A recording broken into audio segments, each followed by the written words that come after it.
नमस्कार, म विभु समीर एउटा भावना लिएर उपस्थित भएको छु। भावनाको शीर्षक रहेको छ मौनता। सुन्छु, ध्यान दिएरै सुन्छु। सुन्छु, ध्यान दिएरै सुन्छु। सुनिरहन्छु, सुनि नै रहन्छु, तर जवाफ फर्काउँदिन। जवाफ दिन नआएको पनि होइन।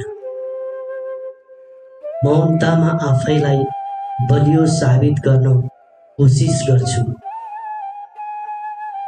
उचित बोल्नु राम्रै होला, तर कति शब्द बोल्ने? 2 शब्द, 4 शब्द?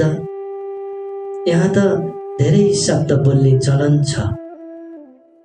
जति धेरै बोल्यो उसैलाई गण्यमान्य मानिन्छ, टाठो बाठो मानिन्छ।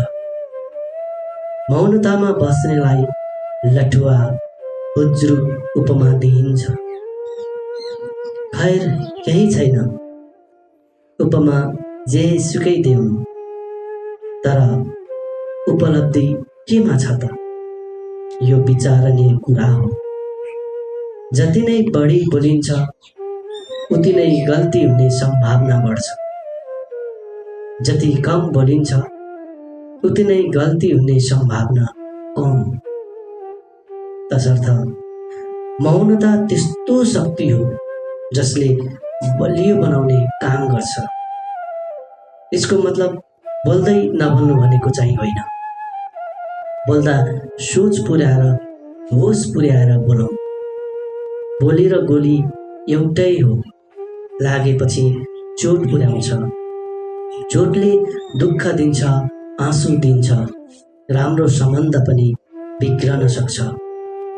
त्यसैले सोचौँ र बुझौँ मौनतालाई कमजोरीको रूपमा होइन, बलवानको रूपमा।